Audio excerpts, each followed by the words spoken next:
Welcome back to the Orange Boy Inquiry Podcast. We are three boys who are friends who enjoy the color orange. This episode is brought to you by spiders. Have you ever noticed how you wish everything was spiders? Or do you constantly wish there were more spiders in your life to help achieve this goal? No. If so, then Spiders is for you. Here at Spiders, simply productive intuitives delivering real spiders, we guarantee the freshest batches of homegrown spiders delivered directly to your door twice a week. Crack open our patented thermally cooled factory processed spider holders during your two new favorite times of the week. Great for your own home improvements or as a gift for your friends. Imagine their face when they open a brand new set of spider sheets to use with their spider bed and spider pillows as they comfortably go to sleep in their spider pajamas with their spider spouse. I hate this. Use the special one-time offer code of Orange Boy Spiders at simplyproductiveintuitivesdeliveringrealspiders.com to begin to upgrade your home and life to fulfill your dream of the inevitability of everything becoming spiders. Spiders. Spiders. We all know it, we all live it, we all love it. So what's to lose? Yeah. Woo. Spiders.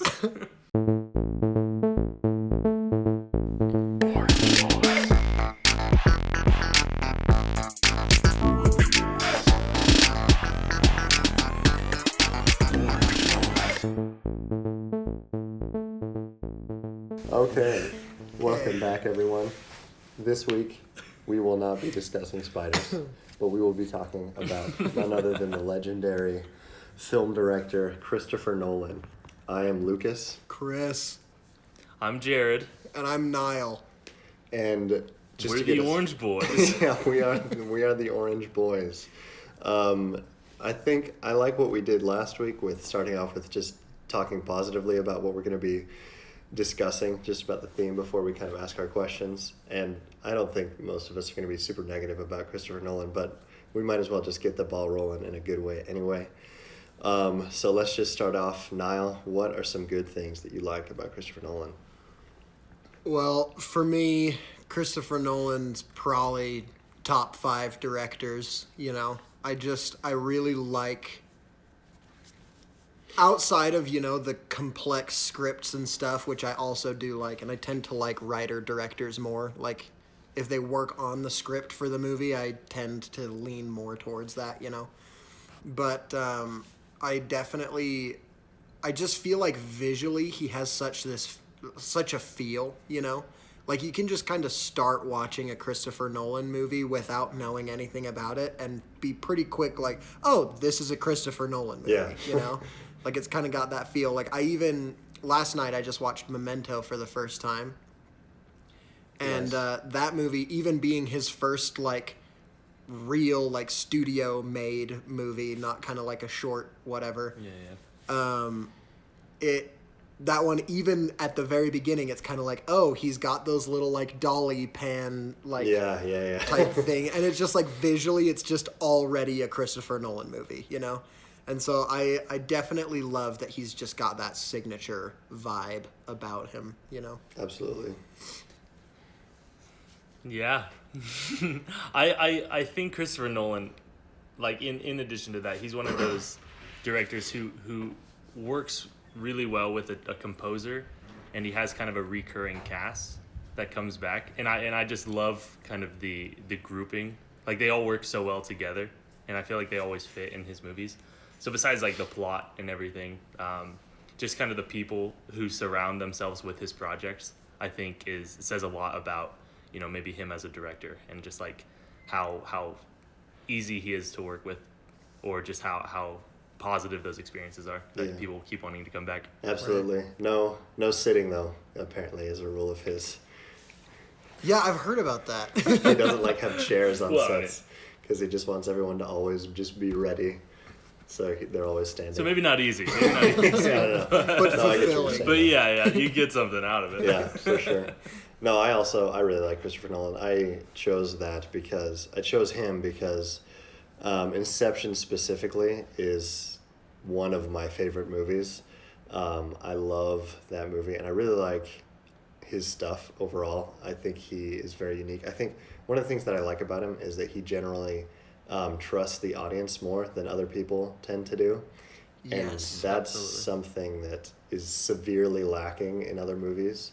Maybe sometimes he trusts them too much, but I would rather have that than a movie where it's just the most blatantly disgusting exhibition, like, oh yes, well now we have to go to the barn, or some just useless, like, oh wow, really? You couldn't have just I hate implied it when that they go you- to the barn. yeah. So But yeah, yeah, I also really like Christopher Nolan. I think most people do. But yeah, let's get into this. We'll start some talking. So Niall, you Yeah, want to yeah. ask us your question? Who? I'm sorry, you cut out. No worries, Niall. Oh, great. all right, yeah, All now right. who start? Okay, so my question is maybe a little silly, maybe a little goofy, but in this world of remakes, you got so many remakes. You got True Grit, some other ones that I can't think of right now, but there's a lot of remakes going on in the world. Basically, name a movie that's probably a remake. Yeah, exactly. But I like to imagine that the studio has tasked Christopher Nolan with remaking a movie. Whether, it's a classic or even something a little more recent, but they want Christopher Nolan to remake it and put his little spin on it. What movie would you have Christopher Nolan pick to remake? Yeah, okay, I'll start. I had a couple that came to mind, and I think I've decided to settle on Point Break. Oh, nice. Point Break, for those who don't know, is a action classic. It's about a string of bank robberies starring Keanu Reeves, right, and Patrick Swayze. This movie is absolutely iconic, like an iconic 80s film. And they got a remake recently, been but it was remade. not good.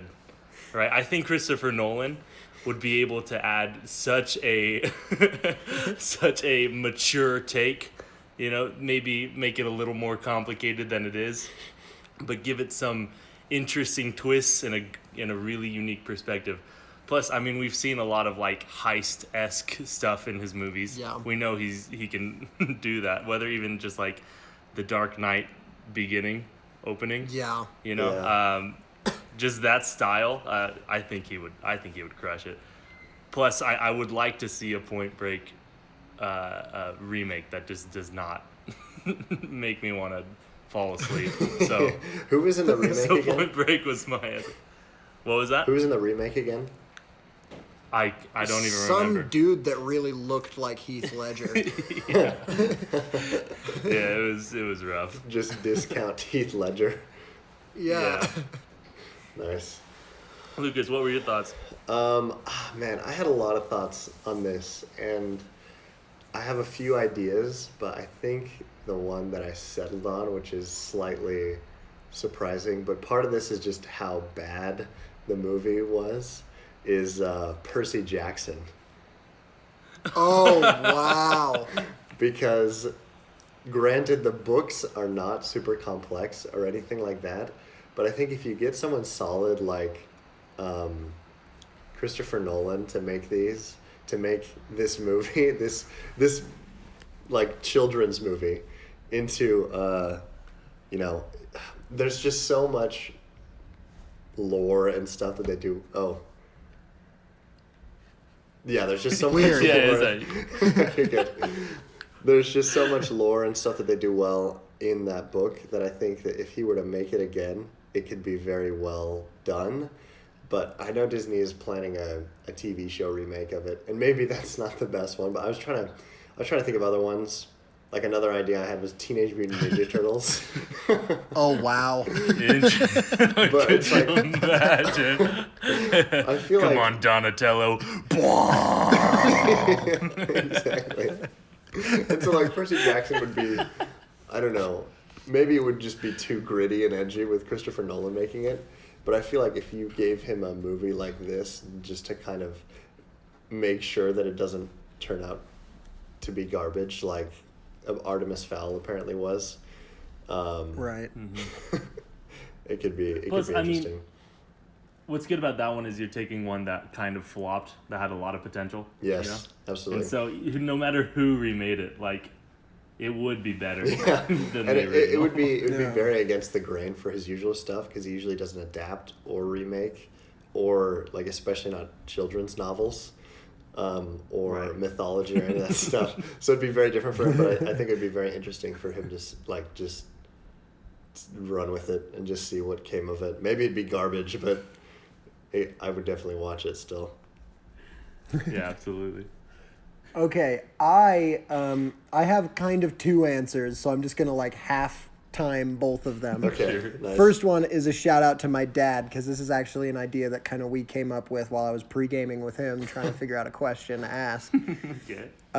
But that is Dumb and Dumber. Oh wow, nice. Now, There now we here's go. the thing, is that movie, while being super ridiculous, is also like what's going on with the villains and everything is like, I guess, relatively complex to like relative to other comedies, Yeah. you know? Yeah. And so I think it would be really funny, especially using the angle that, Harry and Lloyd don't really know what's going on around them. Mm-hmm. I think Christopher Nolan could direct that in a way that the audience is figuring it out at the same pace as Harry and Lloyd, Yeah.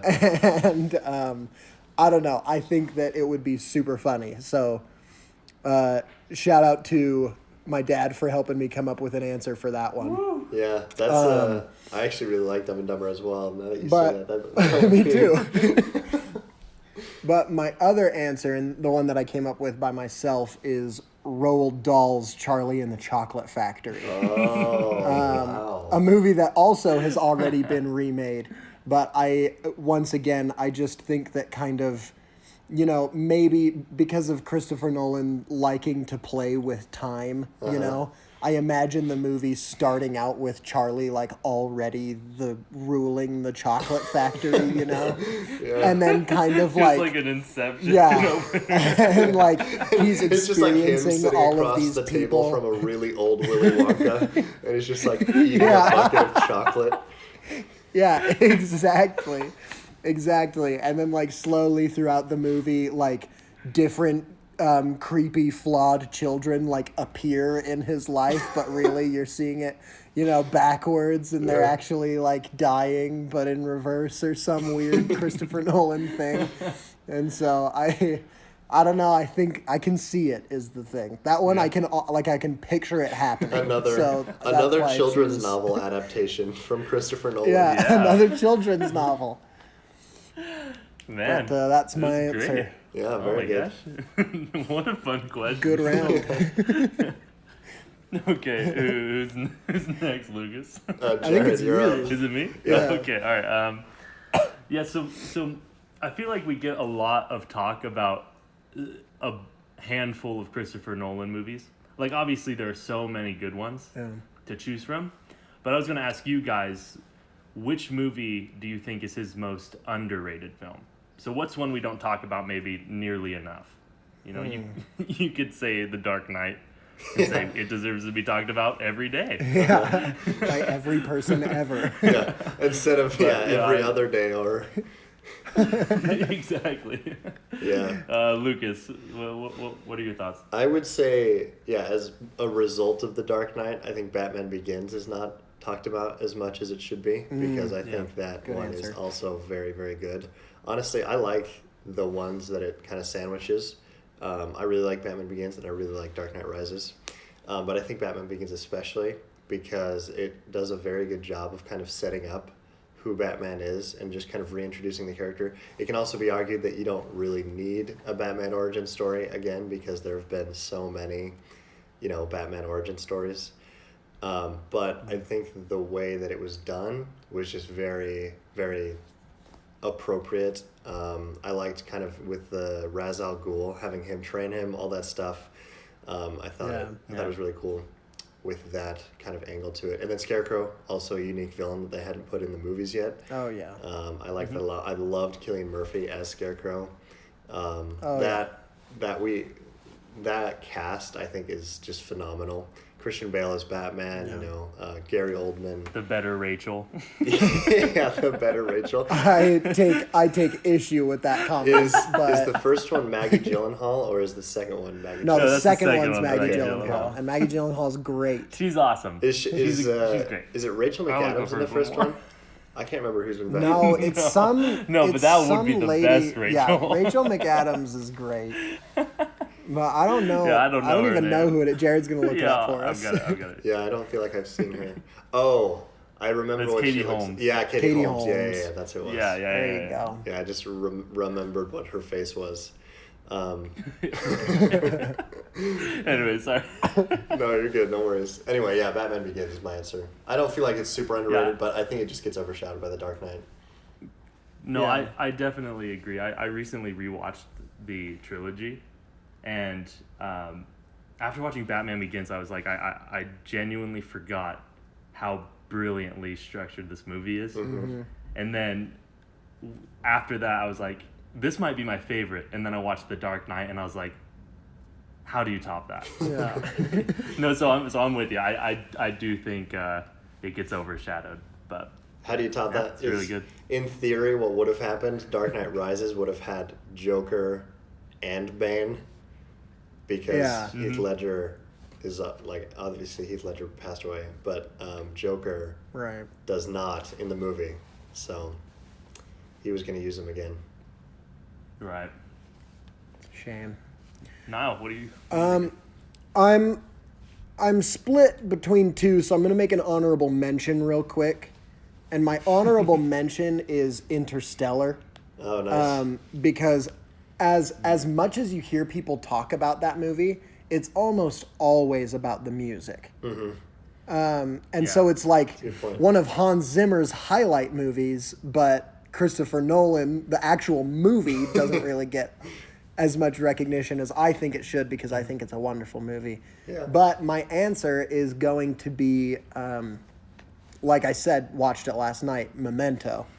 And the reason that's my answer is I definitely think that Christopher Nolan movies have definitely become kind of hype train movies, where like Yes. they're just these big, huge things, and like if a Christopher Nolan movie is coming out that year, everybody's talking about it, and it's going to be Right. this huge deal. And the things that happen in them are like big and grandiose and just these enormous events. But with Memento, it just feels very like small and kind of like a very contained story. Yeah, absolutely.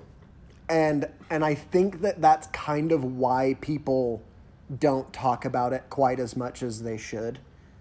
Just because with the bigger movies happening now, it's kind of like, oh, that one's like a huge deal and Memento's kind of small, and so people kind of forget about it, I think.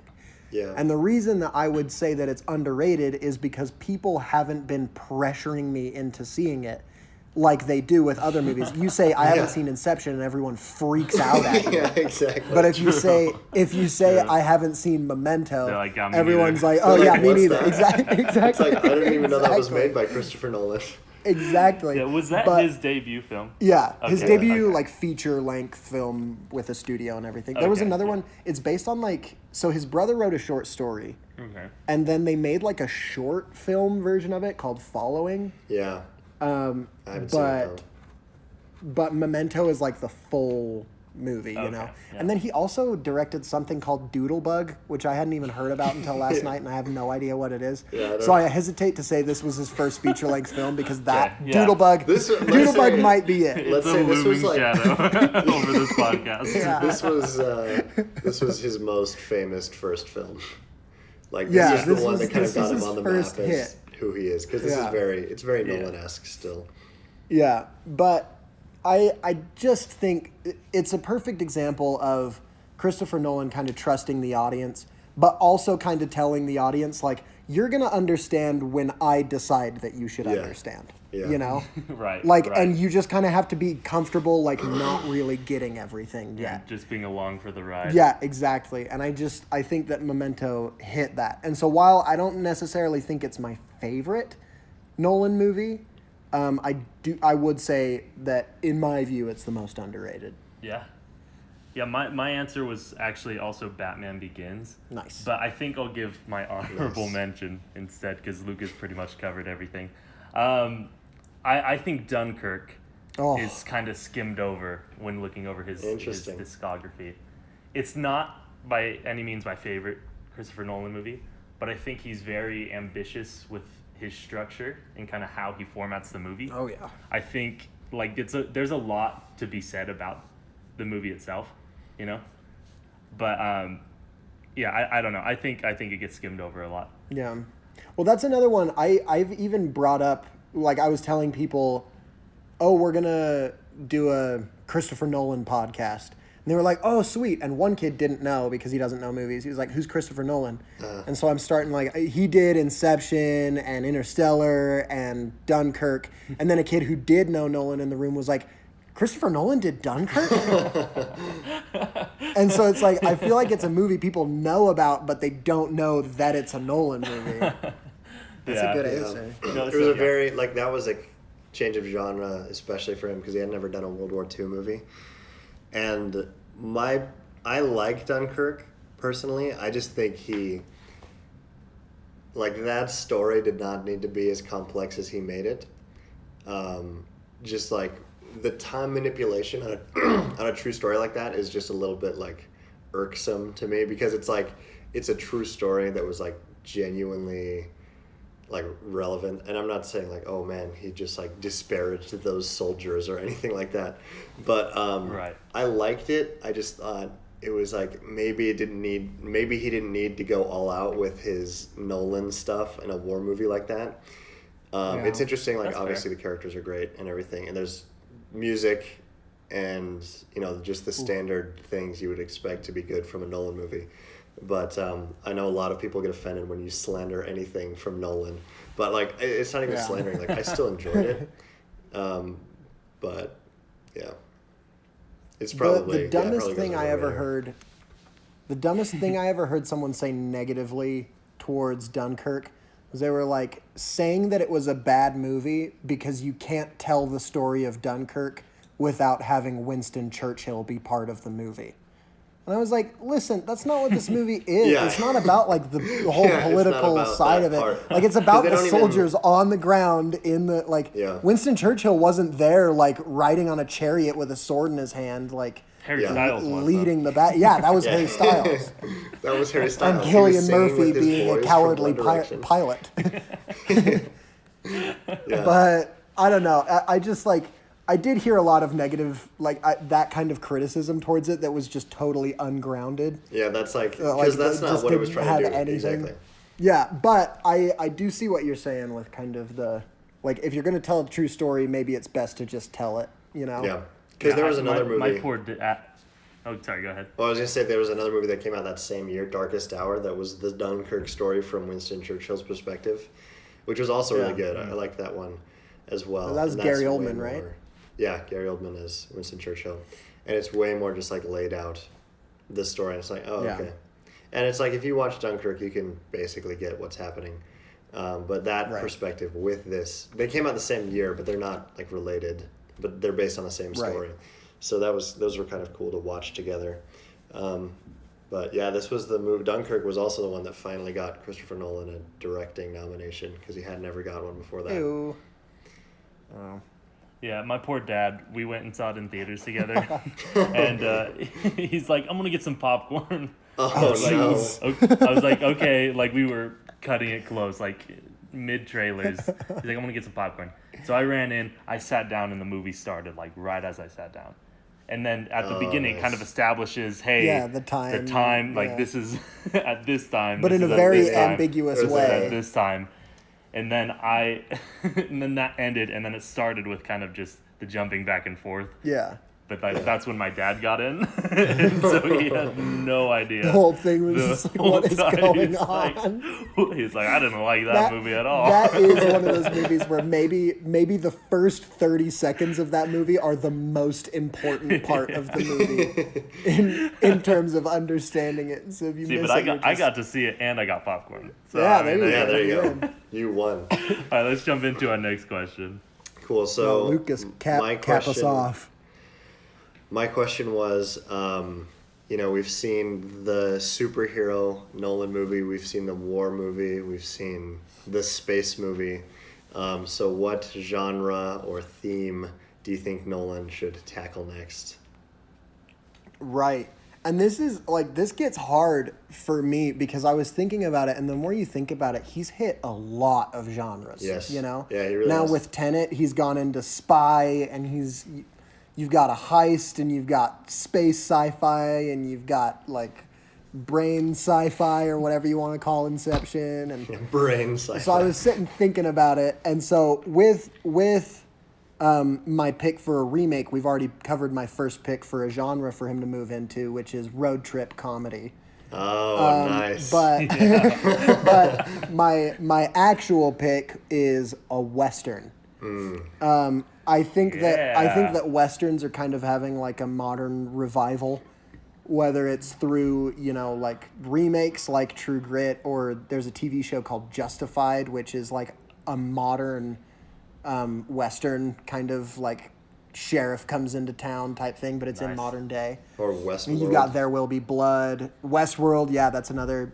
And so I think that they're kind of on the rise. And I think that Christopher Nolan could really do just an awesome Western. I would like to see him kind of in that setting. Maybe even kind of a time period Western, not necessarily a modern day one, but kind of like in that time. I don't know. I feel like it would be super cool to see him do a Western, especially with like the way that he can build tense scenes between like the protagonist and the antagonist. Like there's basically like that scene in all Christopher Nolan movies where like the main guy is just sitting and talking to the bad guy, and they just have like this really intense moment. And I feel like that's kind of the heart of a lot of Western movies, is kind of just that like dialogue between the two sides of the battle, Yeah. And so I think it could be really, really cool to see what he would do with, an old Wild West setting. Yeah, Absolutely. No, I think that's a great choice. That's a good one. Mine is a little different. Great. Where I would want to put him in like a kind of contained horror movie, like Ooh. Alien, like Ridley Scott kind of thing, where you really establish these characters, and then you put them in a situation where there's a immediate and imminent danger, and then Christopher Nolan's like the expert of just a very airtight script, where everything contributes kind of to the climax or to the whole of the story. And so I think being able to see him like establish these characters with like just rooted flaws, who will die in a fulfilling way, and then like establish the environment and little things throughout the environment. So then once we get to the final like fight or encounter, you get that very like satisfying, like they run through the steam room and then the pipes break because of that thing they were talking about earlier, and then and Right. it just like it all comes together at the end, and then And then Harry Styles is like, I'm Right. the alien. Right. And he pulls off the mask. He's like, I bet she didn't see that coming. I was gonna say, Christopher Nolan has his big reveal where the crew are actually the bad guys the whole time. Yeah. And they are trying to kill the It's all aliens, the and result. the aliens were running away. It's all the result of the pills they've been taking. It's like, why didn't So we it's stop a taking those contained horror blasted movie. pills? Yeah, I think that would be awesome. that's very good. Mine also was horror, but mine was more along the lines of slasher. I think that a slasher film made by Christopher Nolan would be very cool because I think when people think of horror, it's often slandered because of bad slasher movies.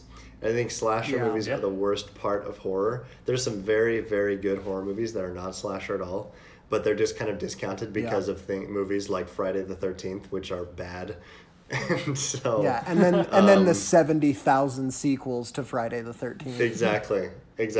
But if you could get kind of just like a new take on that through Christopher Nolan, I think just in general a horror movie, and I really like what Jared was saying about this as well, but just Christopher Nolan making a really tense, slow burn, very high suspense horror movie would be awesome.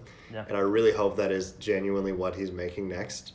But I think I would love the sci-fi like Alien one as well, but I think just with slasher, just to kind of, if Christopher Nolan or like a bigger director with some clout made a good horror movie like that, it would give the rest of the genre some more of a backbone for people to say, oh hey, maybe I'll watch these other movies. Granted, there is a lot of really crappy horror, so a lot of it is pretty warranted, but it's not all bad. So there's a lot of good stuff out there that just kind of gets discounted because of, again, movies like Friday the 13th, which is probably the worst of that era. I still like, Texas Chainsaw Massacre, but that one is just weak sauce. Just Friday the 13th, no good.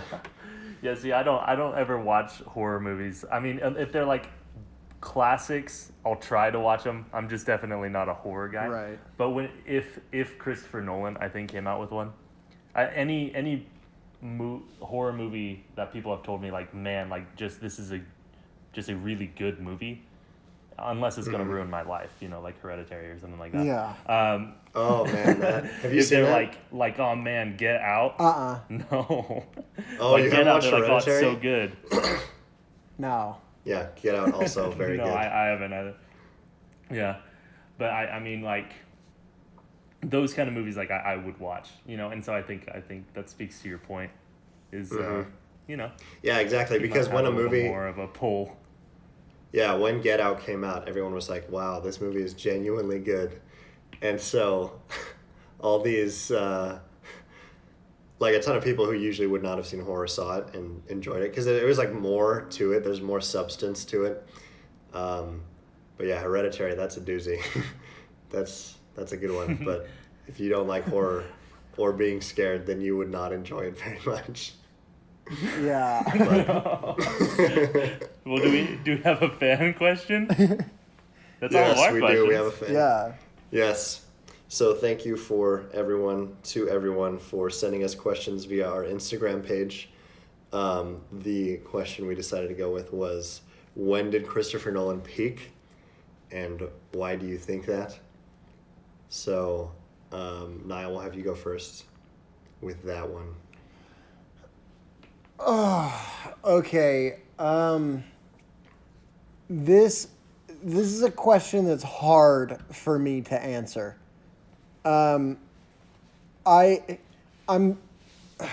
It's hard for me to even say that he's peaked, because Interesting. I have the weird unpopular opinion that Tenet was great. Yeah, I was gonna say, have you both seen Tenet?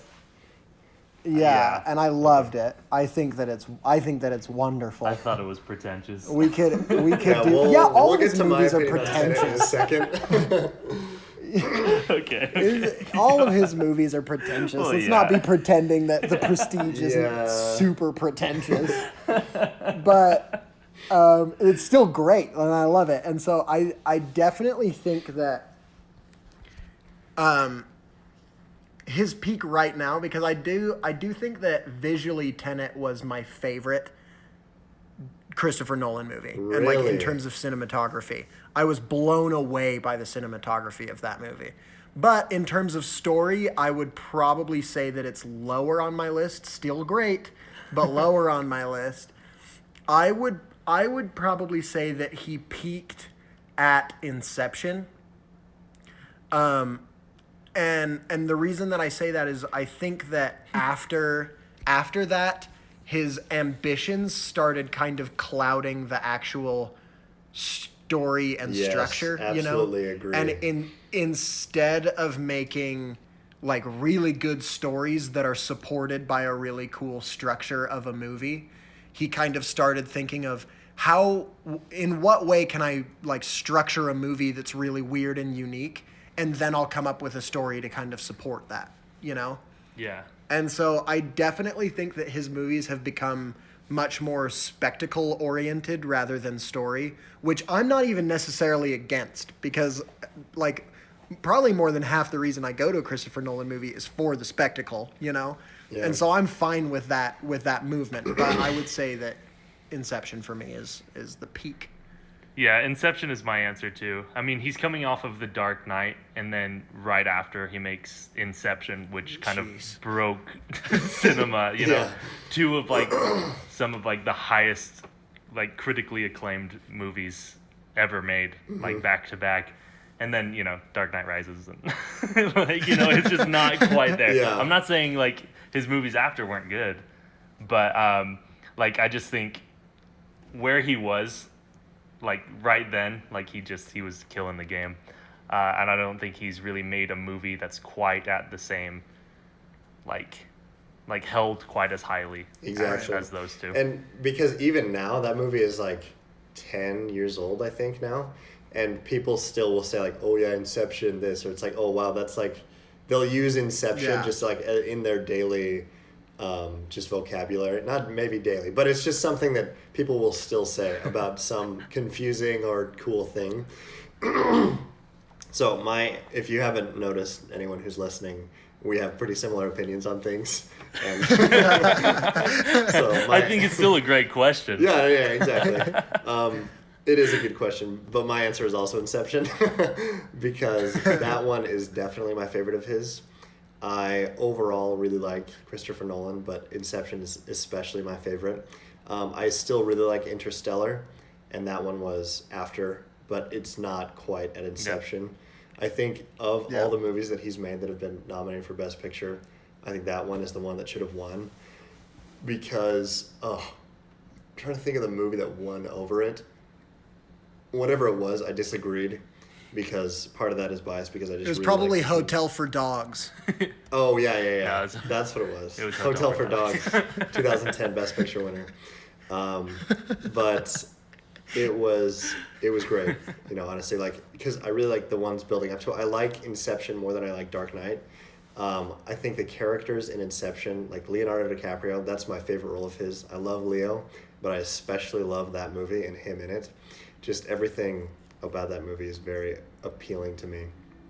And then, after we had Dark Knight Rises, which I also still really like, Interstellar, which I really like, Dunkirk, which I liked less, but still enjoyed, and then Tenet, which I personally was not a fan of at all.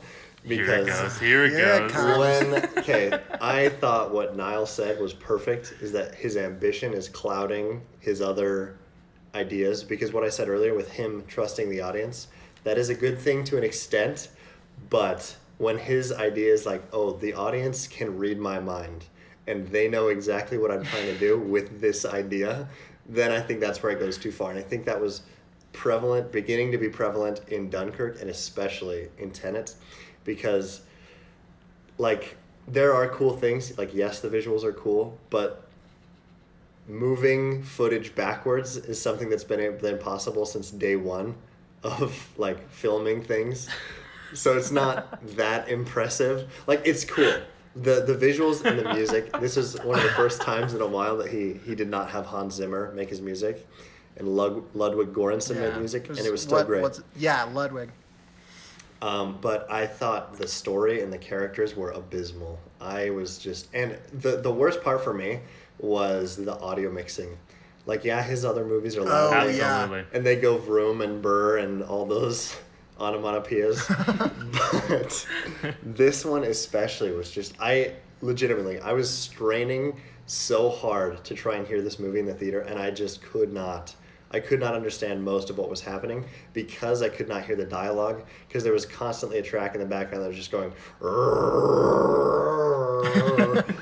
And it's like trying to hear a lecture of time or like quantum physics, but the professor is standing next to a jet engine, Yeah, literally in some spots.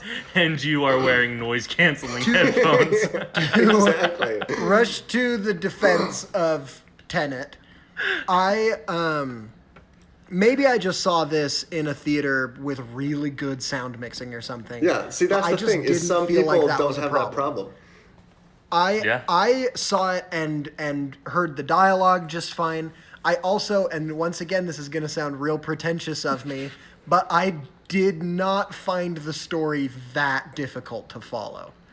I would say that it's not even that the story is that difficult to follow. It's just so muddied by unnecessary things. Like the whole title of the movie is Tenet, and they say that word once, and they don't even say that that's the organization he's founded. They just kind of like, oh yeah, also, so you're this guy now, and the kid is probably Robert Pattinson, but we're gonna be even more ambiguous than usual, even more like I just think you don't need to make a movie like that to be enjoyable and to keep the Christopher Nolan like intriguing puzzle box label on it.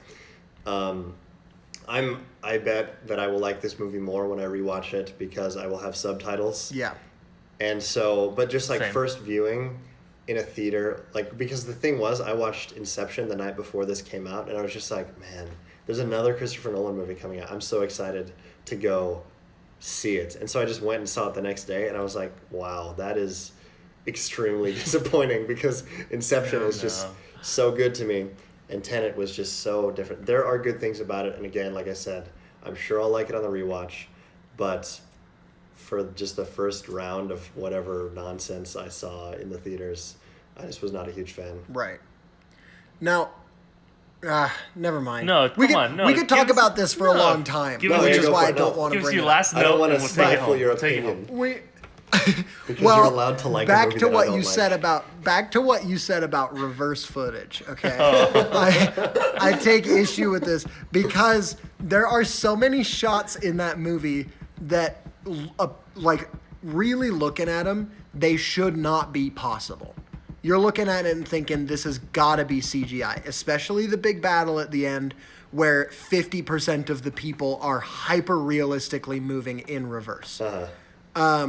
I personally highly doubt that he just trained them to walk backwards. Well, yeah, no, the thing while is- other people are walking forwards. It's just like you can overlay footage pretty easily, and you can literally go into Premiere, like any 12-year-old with Adobe. It can click would have been, reverse dude. And just It show would a have guy been walking go and backwards. watch that Like- watch that sequence again.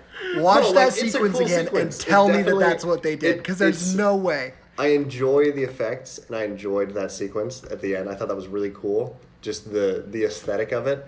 But it's not anything revolutionary in like effects or visual effects. Like, yes, it's all practical, which I appreciate, and it's really cool the way he does it. But it's not like, okay, wow, finally they've reversed footage in a movie. I've been waiting 100 years to see someone do this.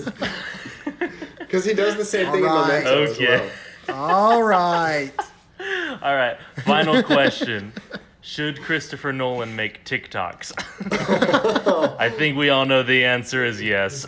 Yes, thank you very much. It's a TikTok dance, but Clearly. you don't realize that it's the dance for a different song until the end.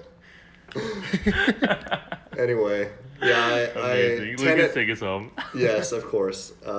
We will let everyone have their opinion on Tenet that they would like. Mine is not as positive as Niall's, and that's totally fine, but we all agree that Inception is a good one. So. The important thing is that we do all like Christopher Nolan. Yes, yeah. We all like Absolutely. Christopher Nolan, and we all want him to go back to making movies like Inception, but we hope he does not make more movies like Tenet. Let's not say we on that. No, everyone on Earth. Anyway, thank you for lending us your ears for this half hour, 45 minutes. We hope you enjoyed listening to the Orange Boy Inquiry. And yeah, hit us up on Instagram at the Orange Boy Inquiry, and we'll talk to you next week.